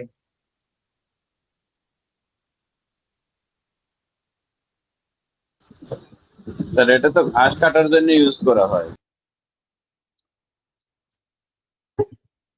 কেউ বলে গাছ কাটার, কেউ বলে লং মাওয়ার। হ্যাঁ, সো এই প্লান্ট এন্ড মেশিনারি, তাহলে এই ক্ষেত্রে আমাদের প্লান্টে, যেটা আমরা কারখানা বা বিভিন্ন জায়গায় আমাদের যন্ত্রপাতি, শ্রমিকরা বা হচ্ছে অনেক সময় এটা থেকে যে শ্রমিকরা আসলে ক্ষতিগ্রস্ত হবে তা না, বাই স্ট্যান্ডার্ড মানে আশেপাশে যদি কেউ দাঁড়িয়েও থাকে বা পথচারী থাকে, তাদেরও বিপদ হতে পারে। এই বিপদগুলো কি হতে পারে? এগুলো হচ্ছে বিভিন্ন হ্যাজার্ড থাকতে পারে, যেগুলো ডেল্ট with the isolation because one Hazard can lead to another. বলছে এরকম ছোট ছোট কিছু থেকে বিচ্ছিন্ন ঘটনার সৃষ্টি হতে পারে, এবং একটা হ্যাজার্ড থেকে অন্যান্য দিকেও চলে যেতে পারে।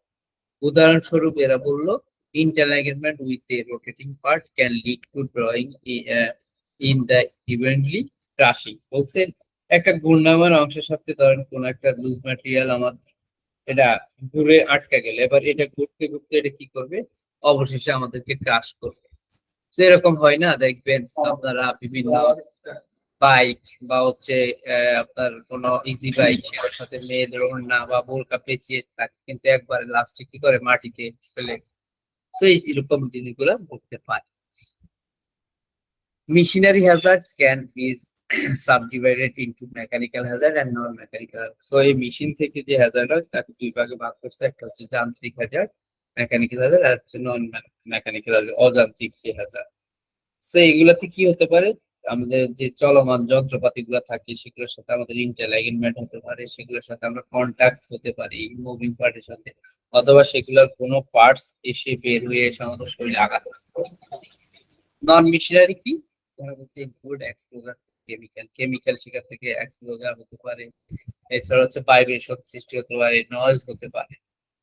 সো বলছে কি, garden offer a variable solution for mechanical hazard if you can not eliminate or reduce the hazard in any other way, that should be chosen in the following order of priority।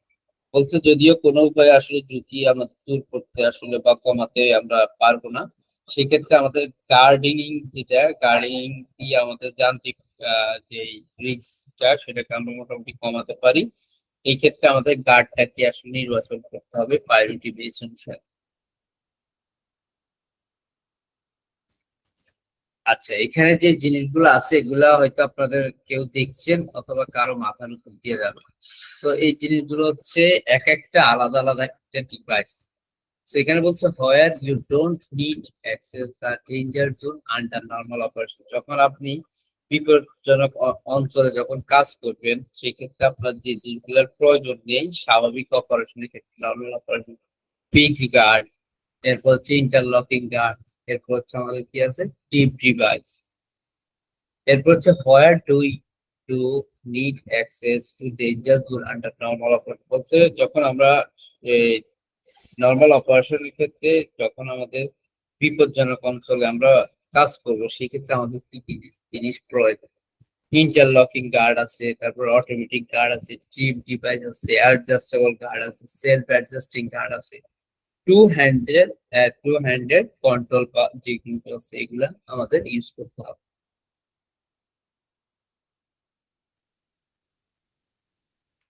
আচ্ছা, তো এখানে বলছে the condition of plant and machinery should be inspected on a regular basis to ensure that it remain in good condition and all safety features including guards and stop control are operational। বলছে এই ক্ষেত্রে আমাদের যে plant এবং যে আমরা machinery গুলো use করি সেগুলো নিয়মিত ভাবে ওই যে ইন্সপেকশনের কথা বলছে নিয়মিত ভাবে পরিদর্শন করতে হবে যাতে করে আমরা নিশ্চিত করতে পারি যে কোনটা ভালো অবস্থা আছে, কোনটার গার্ড মিসিং আছে, কোনটা স্টক কন্ট্রোলার বা এই জিনিসগুলা কার্যকর আছে কিনা এগুলো আমরা ইনশিওর করতে পারি। অ্যাজ এ ডিউটি হোল্ডার আপনি যদি কোনো দায়িত্বরত বা কর্তব্যরত কর্মকর্তা হন তাহলে আপনাকে অবশ্যই কি করতে হবে, develop procedure to make sure work equipment. তার ভিতরে হচ্ছে সুইটেবল ফর ইটস পারপোজ, যে উদ্দেশ্যে এটা ইয়া করা আছে সেই উদ্দেশ্যে কি এটা উপযুক্ত কিনা ইউজের জন্য। Set up and use and minimise risk, এটাকে সেট আপ এবং ব্যবহার যে মেনে যে গাইডলাইন সেগুলো মেনে আমাদের সেট আপ এবং ইউজ করতে হবে এবং কি সেটাকে মেনটেনেন্স ভালোভাবে রক্ষণাবেক্ষণ করতে হবে, ওয়েল মেনটেনেন্স, এরপর হচ্ছে ইন্সপেক্টেড পরিদর্শন করতে হবে এবং যারা ইউজ করবে অবশ্যই আমাকে ট্রেন্ড ইউজার হতে হবে, প্রশিক্ষিত আমাদেরকে অপারেটর হোক বা যে ব্যবহার করবে সেকে প্রশিক্ষিত হবে। সো এখানে বলছে ডিড ইউ নিউ, আপনি কি জানেন আসলে একটা রিপোর্টে দেখা গেছে যে 13% মতো আসলে যে ইয়া হচ্ছে 13% reported major injury, 11% of over 7-day injury involved contact with moving vehicle বলছে রিপোর্টে দেখা গেছে বড় আঘাতের প্রায় 13% এবং সেটার ভিতরে হচ্ছে আপনার 11%, এই যে 11% যা যেটা হচ্ছে আপনার এই 7-day ইনজুরি তার ভিতরে হচ্ছে 7 দিনের বেশি সময় ধরে আঘাতপ্রাপ্ত হয়েছে এই চলমান যে মেশিনারি গুলো আছে এগুলা থেকে।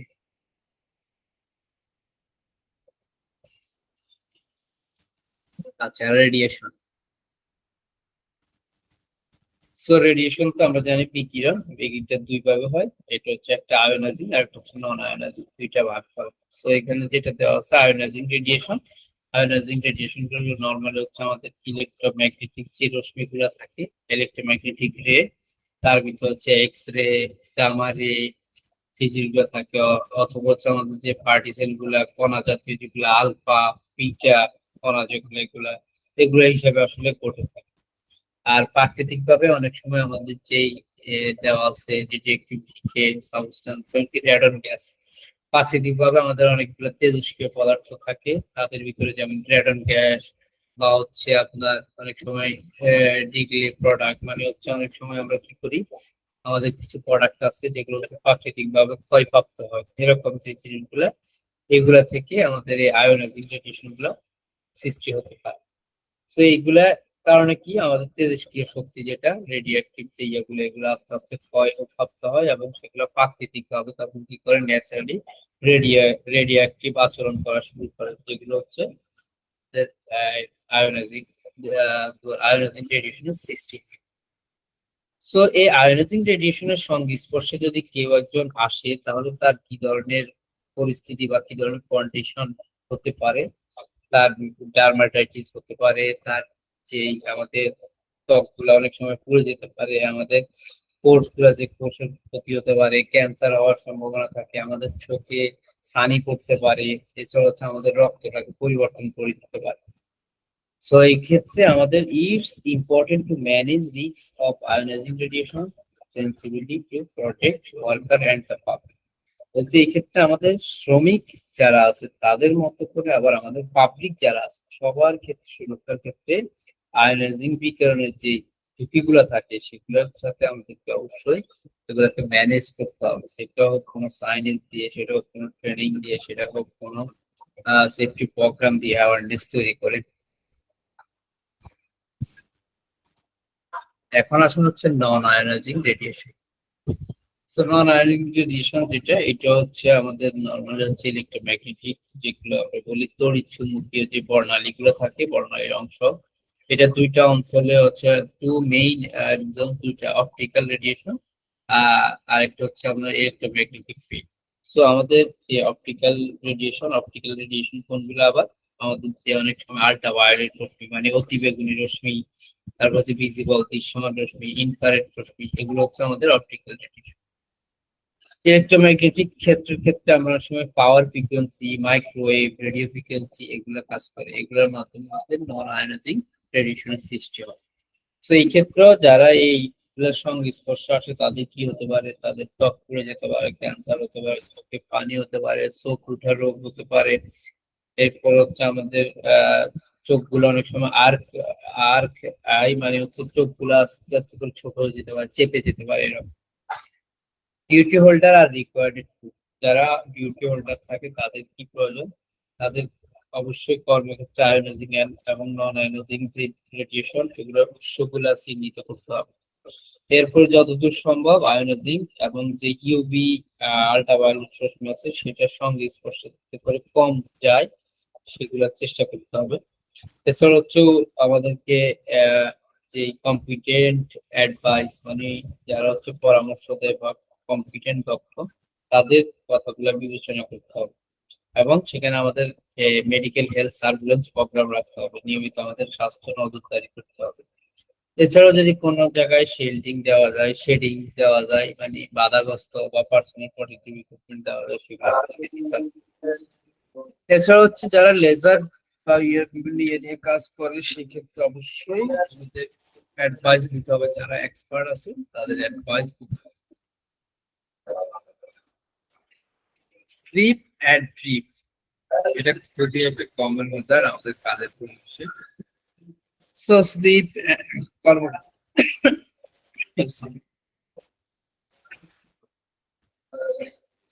কর্মক্ষেত্রে আমাদের যে ইনজুরি গুলো হয় এর ক্ষেত্রে আসলে স্লিপ এবং ড্রিফটটা আসলে খুবই কমন কজ।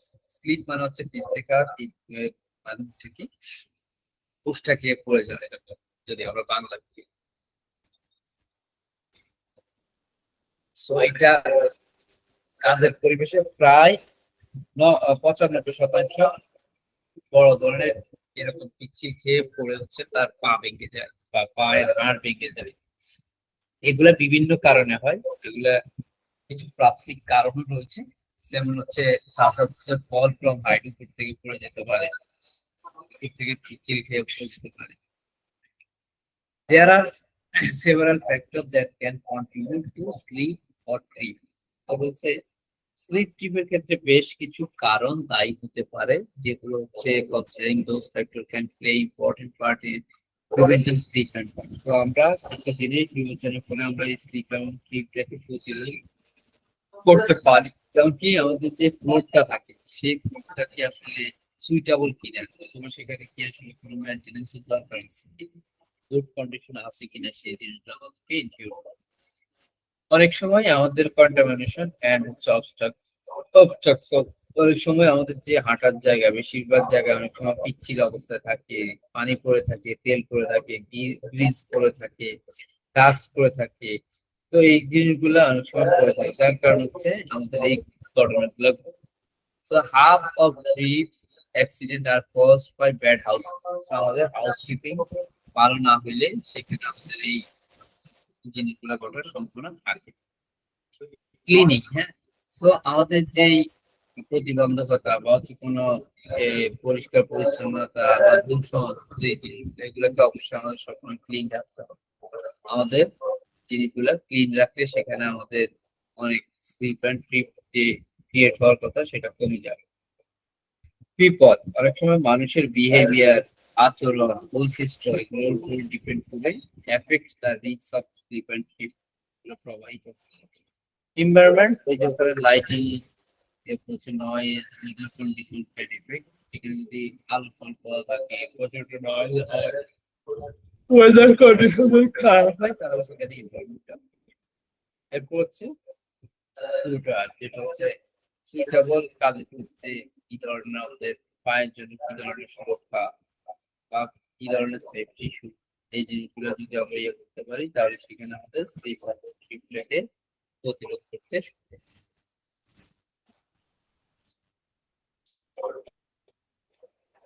বললো। To tackle the risks of sleep and sleep in the organization, কিভাবে আপনার প্রতিটি স্লিপ লেকচার প্রথম হচ্ছে যে স্লিপ এবং স্লিপটাকে এটা সিরিয়াসলি লেভেল নিতে হবে। আপনি কি এটাকে আন্ডারস্ট্যান্ড করতে হবে, এগুলোর কারণ কি, একটা কন্ট্রোল করে সেটা বুঝতে হবে এবং তাদের কারণগুলো কি আমাকে আন্ডারস্ট্যান্ড করতে হবে এবং মনে করতে হবে এগুলা অবশ্যই প্রতিরোধযোগ্য। এটা এমন না যে এটা ঘুরতেছে, এগুলো অবশ্যই প্রতিরোধযোগ্য এবং এগুলাকে যদি আপনি কন্ট্রোল মেজার কন্ট্রোল করেন তাহলে এগুলো অবশ্যই নিয়ন্ত্রিত করা সম্ভব। আমি কি এখানে বলছি রিস্ক অ্যাসেসমেন্ট করার সময় আপনি অবশ্যই স্লিপ ট্রিপ ফল এগুলোকে অবশ্যই কনসিডার করবেন এবং এগুলোর ক্ষেত্রে যদি এগুলো না ঘটে এগুলোর ক্ষেত্রে also take account of your older worker people without disability who may be at particular। এছাড়া হচ্ছে অনেক সময় বয়স্ক কর্মী বা প্রতিবন্ধী ব্যক্তিদের কথা চিন্তা করে বিভিন্ন ঝুঁকি হতে পারে, সেগুলো হচ্ছে accepting.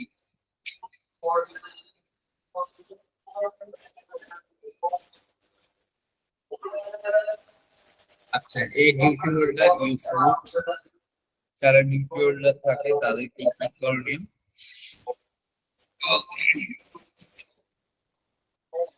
Getting things right from the start. তো আপনাকে অবশ্যই যে শুরু থেকে সবকিছু আসলে কি করতে হবে, ওকে চিন্তা ভাবনা করে নিতে হবে, ঠিকঠাক করে নিতে হবে। এরপর হচ্ছে কি where possible provide designed working route, হচ্ছে যদি সম্ভব হয় নির্দিষ্ট হাঁটার ব্যবস্থা করার জন্য ব্যবস্থা করবে। এরপর হচ্ছে specify and provide appropriate filter at the wall, হচ্ছে সেখানে আমাকে অবশ্যই স্পেসিফাই করে দিতে হবে সেখানে আমাদের ফিল্টারটা কি ধরনের হবে, কি ধরনের অ্যাপ্রোপ্রিয়েট হবে। এছাড়া হচ্ছে যে ফ্লোরে কাজ করবে সেই ফ্লোরটা আসলে ভালো অবস্থায় আছে কিনা, সেখানে লাইটটা ভালো অবস্থায় আছে কিনা এগুলো চেক করতে হবে, ইন্সপেকশন করতে হবে।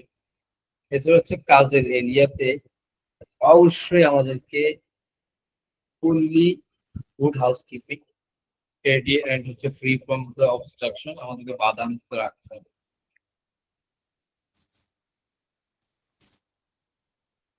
আচ্ছা, এরপর হচ্ছে স্ট্রেসটা কি? স্ট্রেস মানে হচ্ছে আমাদের চাপ। চাপ কখন হয় আমরা একটু আগেই পড়ে আসছি যে অ্যালকোহল এবং হচ্ছে ড্রাগ কখন মানুষ সেবন করে। সো স্ট্রেসের ক্ষেত্রে হচ্ছে অতিরিক্ত চাপ, আসলে এগুলো বিভিন্ন ব্যক্তি বা হচ্ছে বিভিন্ন ইন্ডিভিজুয়াল রিয়াকশন অথবা এক্সক্লুসিভ প্রেশার আদার ডিমান্ড, অনেক সময় অতিরিক্ত চাপ দেয়, তার উপরে অনেক চাপাই দেয় এবং অন্যান্য মানুষের প্রতিক্রিয়া, এক একটা মানুষের ব্যক্তির প্রতিক্রিয়া হচ্ছে এক ধরনের চাপ। চাপ অনেক সময় আমাদের করে মোটিভেট অনুপ্রাণিত করতে হয়। কিভাবে? অনেক সময় আমরা একটু চাপ নিলে কাজের মোটিভেট, আবার অতিরিক্ত চাপ যখন হয় তখন সেটা আর আমার মোটিভেট না, সেটা আমার চাপের কারণ হয়ে দাঁড়ায়। তো কাজের বাইরেও আসলে অনেক ধরনের কারণে আমরা এই চাপের সম্মুখীন হই। তো এই ক্ষেত্রে আমাদের যেটা হয় this will effect your ability consider and to leave your work partner to cooperate risk. তো এই ক্ষেত্রে অনেক সময় আমাদের কাজের সাথে অনেক ধরনের চাপের সম্পর্ক থাকে, যেগুলো হচ্ছে আমাদের কাজের ক্ষেত্রে work factor that create stress can include. তো কাজের রিলেটেড যে কারণে আমাদের স্ট্রেস হয় তার ভিতর হচ্ছে অনেক সময় আমাদের অতিরিক্ত কাজের চাহিদা দেয়, এমনকি আমাদের অনেক সময় কাজ নাই কিন্তু আমরা সেখানে যেমনকি ডিমান্ড ছাড়া, যেমনকি ডেলি বেসিক ওয়ার্ক, তারা আসলে যদি ডিমান্ড না পায় তাহলে তাদের ভিতরে একটা চাপ কাজ করে যে আজকে কাজটা পেলাম। এছাড়া হচ্ছে আপনার যদি কোনো কিছুতে ব্যর্থ হওয়ার ইয়ে থাকে, ফেয়ার অফ ফেইলিওর, ব্যর্থ হওয়ার ভয় থাকে, অনেক সময় বুলিং এর কারণে হয়ে থাকে, অনেক সময় আপনার যে কাজের ডিজাইন করেন সেটা ভালো না হওয়ার কারণে, পুয়ার জব ডিজাইন হওয়ার কারণে এই ঘটনাটা ঘটে থাকে।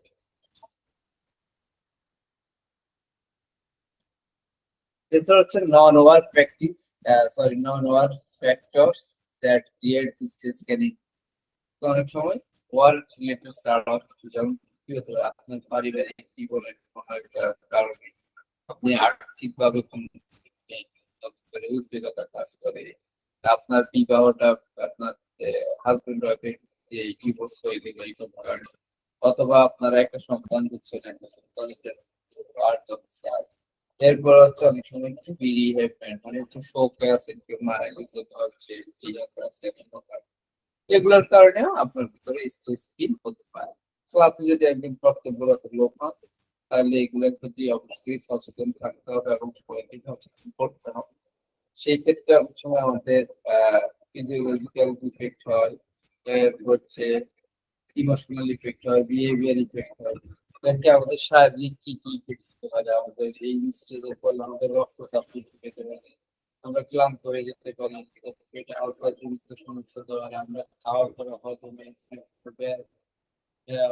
হজম শক্তি হতে পারে, আমাদের ওজন হ্রাস করতে পারে, অথবা অনেক সময় ওজন বৃদ্ধি পেতে পারে, আমাদের মাথা ব্যথা করতে পারে, আমাদের ত্বকের উপরে লালচে কালার নিয়ে যেতে পারে, আমাদের গামাচ্ছন্ন হয়ে যেতে পারে, আমাদের পেশিগুলো ব্যথা হতে পারে, চোখে ঝাপসা হতে পারে, মাথা ঘুরতে পারে, এছাড়া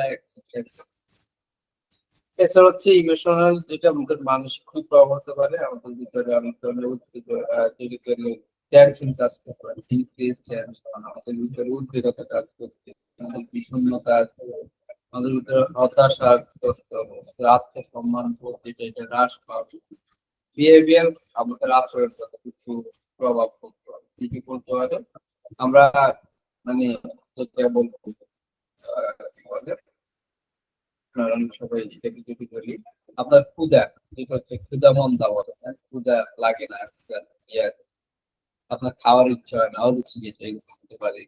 তারপরে আপনি কি করতে পারেন, আপনি এটা ছাড়াও আপনার অতিরিক্ত খাইতে পারেন, একটা হচ্ছে আপনার খাওয়া মন চায় না, আর একটা হচ্ছে আপনি অতিরিক্ত খাইতে পারেন, আর অ্যালকোহল নিতে পারেন, ড্রাগ নিতে পারেন, এগুলো আপনি সেবন করবেন। এরপর হচ্ছে আপনার ভিতরে ইন্টারপার্সোনাল অনেক ডিফিকাল্টি চলে আসবে, সমস্যা, আপনার নিজের সমস্যার শেষ নাই। এছাড়া হচ্ছে আপনার অনিদ্রা, ইনসোমনিয়া, হচ্ছে স্লিপনেস, এছাড়া হচ্ছে আপনার মানুষের সাথে আক্রমণ, অ্যাগ্রেসিভ মোডে চলে যাবে, আপনার আচরণ গুলো কেমন হবে, আপনি কাজের ক্ষেত্রে আপনি কনফ্লিক্ট লাগাই দিবেন, দ্বন্দ্ব লাগাই দিবেন, মারামারি করবেন, আপনার কাজের পরিবেশে আপনি নিয়মিত অনুপস্থিত থাকবেন। তো এই ক্ষেত্রে কি করতে হবে, আইডেন্টিফাই করতে হবে, এটাকে ম্যানেজ করতে হবে, কি করতে হবে, to manage stress effectively, you need to address 6 key areas of the networking. So, কার্যকরভাবে এই স্ট্রেসটা পরিচালনা করতে হবে। আমি আপনাকে তবে কাজের একটা কাজগুলো কয়টা ক্ষেত্রে হিসেবে কাজ করবে, হচ্ছে ডিমান্ড, তাহলে কি ডিমান্ড মানে হচ্ছে চাহিদা।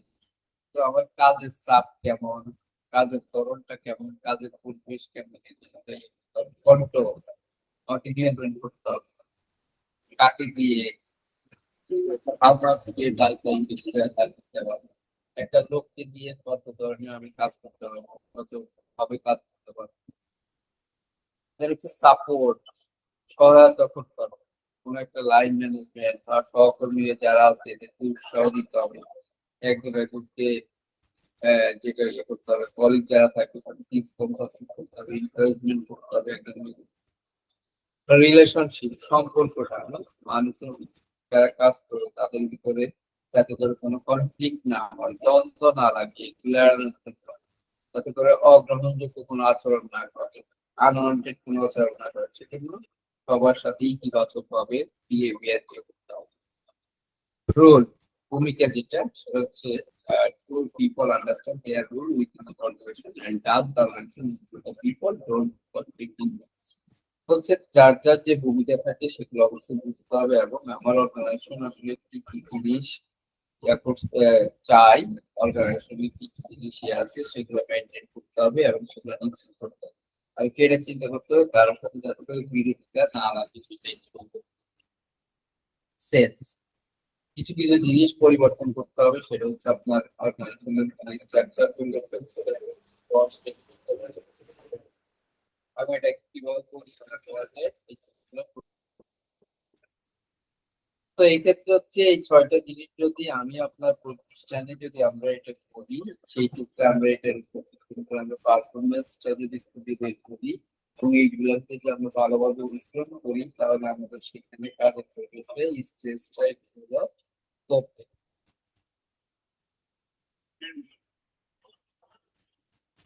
আচ্ছা, আপনারা কি আছেন, শুনতেছেন নাকি সবাই হারিয়ে গেছে? জি স্যার শুনতেছি। আচ্ছা, আজকের ইয়াটা কিন্তু অনেক গরম, স্যার আর কয়টা ফ্লাইট আছে? আর আছে মাত্র 4-5টা। Okay sir continue. আমি নিজেও ক্লান্ত হয়ে যাই এই স্লাইড পড়াইতে গেলে, এটা বিশাল স্লাইড। জি স্যার এবং অনেক বড়। আচ্ছা, এরপর হচ্ছে কি টেম্পারেচার। টেম্পারেচার কি আমাদের কাজের ক্ষেত্রে আমাদের তাপমাত্রাটা অনেকভাবে কাজে লাগে। বিশেষ করে হচ্ছে আমরা অনেক সময় আমরা আরামের কথা চিন্তা করি, পোশাক। তো কোন কোন জায়গায় যে আমরা হালকা পোশাক করি, অনেক থেকে আমরা বাড়ি পোশাক করি, সেগুলো আমাদেরকে কর্মক্ষেত্রে কিন্তু আমরা ডিপেন্ড করি। তো অনেক জায়গায় আমাদের ঠান্ডা, অনেক জায়গায় অনেক ঠান্ডা থাকে, আবার অনেক গরম থাকে। তো এইগুলা যুক্তিসঙ্গত ভাবে আসলে কোন জায়গায় টেম্পারেচার জেনারেলি হচ্ছে আমাদের ওয়ার্ক রুম যেগুলো হয়, কাজের পরিবেশ, আমাদের টেম্পারেচার হচ্ছে 16 ডিগ্রি সেলসিয়াস থাকতে হয়। আর ফিজিক্যালি যদি আমরা কোথাও কাজ করি সেই ক্ষেত্রে আমাদের 13 ডিগ্রি সেলসিয়াস থাকে। তো এখানে যারা কর্মরত হিসেবে থাকে তাদের অবশ্যই কর্মক্ষেত্রে টেম্পারেচার সম্পর্কে যদি কোনো উদ্বেগতা থাকে সেগুলো নিয়ে আলোচনা করা উচিত, সেগুলো একে অপরকে উৎসাহিত করা উচিত এবং কাজের সময় এগুলো আমার মূল্যায়ন করা উচিত এবং এগুলো আমাকে বিবেচনা করা উচিত যখন আমরা রিস্ক অ্যাসেসমেন্ট করি। আচ্ছা, এরপর হচ্ছে কি ভেহিকেল এবং ট্রান্সপোর্ট সেক্টর। ভেহিকেলের ক্ষেত্রে হচ্ছে কি আমাদের যানবাহন এবং ট্রান্সপোর্টের ক্ষেত্রে আমরা দেখি অনেক সময় মানুষ এবং যানবাহন একই রাস্তায় চলে, তখন অনেকভাবে দুর্ঘটনার শিকার হয়ে থাকে বা দুর্ঘটনার সম্ভাবনা। তো বেশিরভাগই আসলে পরিবহন বা সংঘটিত যে দুর্ঘটনা হয় সেখানে মানুষ আহত হয়। যার কি কি কারণে হতে পারে, ওখানে হচ্ছে আপনার being hit or run over by the big vehicle, being struck by object falling from vehicle while moving or unloading vehicle overturned. So the only truly effective solution is to give vehicle and instant internet support. বলছে এখানে একমাত্র কার্যকর সমাধান হলো যানবাহন এবং পথচারীর জন্য সম্পূর্ণ আলাদাভাবে দুটো রাস্তা তৈরি করা, একই রাস্তা দিয়ে না দেওয়া, অথবা এটা শারীরিকভাবে আলাদা করা, অথবা এমন করা যে এই সময়ে যানবাহন যাবে, এই সময়ে আমার পথচারীরা যাবে। তো এই জিনিসগুলো এখানে ইয়ে করা অলরেডি এখানে দেওয়া আছে কি কারণে আসলে আমার একটা যানবাহনে অ্যাক্সিডেন্ট গুলা ঘটে। সেখানে বলছে আপনি অনেক সময় রিভার্সিং করলে, বিপরীত দিয়ে করলে, অথবা loading unloading, tripping, cleaning, maintenance and repair, stability and others hazard. তো এক্ষেত্রে যারা চালকরা থাকে, চালক কিন্তু অবশ্যই প্রশিক্ষণ নিতে হবে এবং তারা অভিজ্ঞ কিনা, প্রশিক্ষিত কিনা এবং অভিজ্ঞ কিনা এগুলো জানতে হবে। তারা গতি সীমা সম্পর্কে জানে কিনা, তারা কিভাবে ব্যাক ফরওয়ার্ড দিতে হয় এগুলো জানে কিনা, তারা পথচারী কোন জায়গা দিয়ে হাঁটে বা এগুলো মেনে চলে কিনা, লোডিং আনলোডিং এলাকাগুলো সম্পর্কে জানে কিনা, যানবাহন গুলা রিফিলিং করে বা রিচার্জ করার জন্য যেই নিয়মগুলো নিরাপদ অনুসরণ করে এগুলো জানে কিনা সেগুলা দেখতে হবে।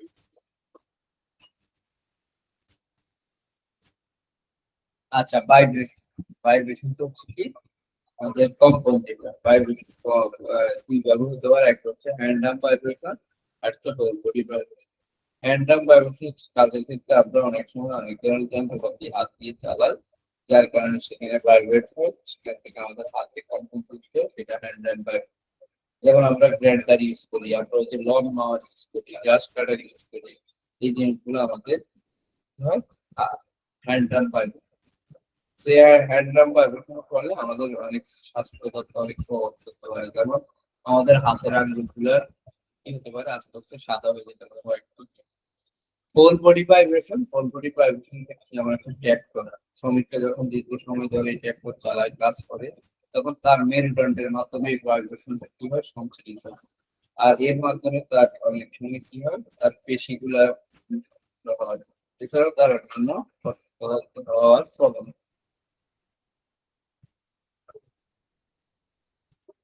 So বলছে if any of the following apply of the using, তো আমাদের টিম থাকবে, আপনি যে টিম থাকবে সেক্ষেত্রে এগুলাকে মিনিমাইজ বা কম করার চেষ্টা করতে হবে।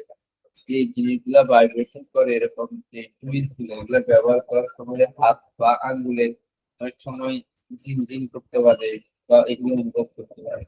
এছাড়া হচ্ছে আবার সময় যখন প্রোটেক্টিং কোনো চালায় তখন সেই ক্ষেত্রে কম্পনের ফলে কাজের ক্ষেত্রে অনেক ধরনের তারা এই জিনিসগুলো বুঝতে পারে যে মিশনের ফলে কম্পন হচ্ছে। সো এগুলোর ক্ষেত্রে নিয়মিত ওয়ার্কারদের যে যেগুলা এই মেশিনগুলো ব্যবহার করে সেগুলো হতে পারে আপনার স্যান্ডার্স, গ্রাইন্ডার বা যন্ত্রগুলো ইউজ করে রেগুলারলি দেখতে হবে। এছাড়া হচ্ছে হ্যামার 150 হচ্ছে শ্রমিকরা যখন নিয়মিত কাজ করবে হাতুড়ি বা এগুলো দিয়ে, তখন 15 মিনিট পর পর ব্যবহার করে ট্রেনিং করা হবে। এবং ঘূর্ণায়মান বা কোনো এই জিনিসগুলো যদি চালায় তাহলে 1 ঘন্টার বেশি যাতে ব্যবহার না করে, 1 ঘন্টা পর পর যাতে রোটেশনাল একজন করে করা। Do you work in industry where exposure to vibration and particularly high process construction factories logistic and digital? যারা বিভিন্ন রকম হচ্ছে ক্রাউড ইস্যু হচ্ছে বিষ বা কাজ করে, এই কপিগুলো বেশি।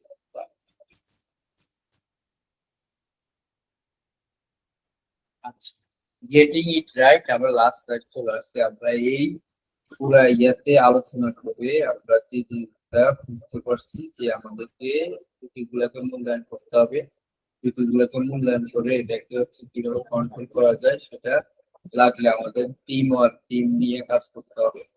এবং এই জিনিসগুলা যাদের ইনফরমেশন জানা দরকার, যাদের ট্রেনিং দরকার তাদেরকে ট্রেনিং দেওয়া এবং নিয়মিত আমাদের কাজের পরিবেশ আমরা কি করা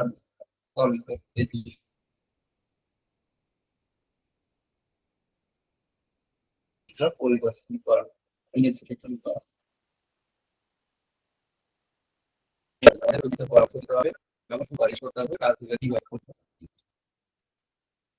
এই ছিল মোটামুটি আমাদের মডিউল 5। কারো কোশ্চেন থাকলে বলেন, কারণ অনেক বড় স্লাইড ছিল যেটা একদিনে শেষ করছি আমরা। হ্যাঁ, অফলাইন হইলে সারাদিন করা হয়। স্যার ওই যে একটা অ্যাসাইনমেন্টের একটা ইয়া দেওয়ার কথা ছিল। আচ্ছা, ওটা দিই নাই না, আসলে এত ব্যস্ততার কারণে। আমি আপনাদের গতকালকে ক্লাস নিব পুরা মানে প্ল্যান ছিল, কিন্তু আমি আসলে একটা ইনভেস্টিগেশন করতেছি 15 দিন ধরে, একটা আমার অর্গানাইজেশন একটা ইনভেস্টিগেশন, ওটার কোনো ফলাফল পাই না। এই যে আজকেও ক্লাস নিব কিনা শিওর ছিলাম না, তারপরে হচ্ছে নিতে পারলাম, এটাই আলহামদুলিল্লাহ। মানে ইনশাআল্লাহ কালকে ইনভেস্টিগেশন ক্লোজ হয়ে যাবে দিনে দিনে, তখন আর সমস্যা হবে। একটু স্যার দিয়ে আমাদের এটা দিয়ে দিলে আমরা একটু দেখে বুঝতে পারতাম। জি, আপনাদেরকে যে অর্গানাইজেশনাল হ্যাজার্ড করাইলাম না, আমি নিজে গতকালকে রাত 1টা পর্যন্ত অফিসে ছিলাম, বুঝতেছেন? আর কি বলবো। ঠিক আছে, আজকে এই পর্যন্ত। সবাই ভালো থাকেন, সুস্থ থাকেন। আল্লাহ।